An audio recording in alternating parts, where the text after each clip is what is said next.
RTE प्रवेश प्रक्रिया ताबडतोब सुरू करण्यासाठी महाराष्ट्र नवनिर्माण विद्यार्थी सेनेची मागणी। आर्थिक दुर्बल घटकांसाठी शाळांमध्ये शासनाने 25% जागा राखीव ठेवलेल्या आहे। या जागांची प्रवेश प्रक्रिया साधारणपणे जानेवारीमध्ये सुरू होत असते। जानेवारी संपून फेब्रुवारी महिन्याचा पहिला आठवडा संपला आला तरी देखील या वर्षीच्या प्रवेश प्रक्रिया अद्याप सुरू झाल्या नाहीत। यामुळे पालक वर्ग व हवालदिल झालेला आहे। आपल्या मुलांना चांगल्या शाळेमध्ये प्रवेश मिळवण्यासाठी पालक कर्ज काढून किंवा हात उसने पैसे घेऊन प्रवेश घेत आहेत। प्रवेश घेतल्यानंतर RTE मध्ये जर प्रवेश मिळाला तर प्रवेश घेतलेला शाळा शुल्क परत देण्यास टाळाटाळ करतात।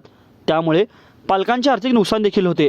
या सर्व बाबींचा विचार करून शासनाने RTE प्रवेश प्रक्रिया ताबडतोब सुरू करावी ही मागणी महाराष्ट्र नवनिर्माण विद्यार्थी सेनेच्या वतीने करण्यात आली।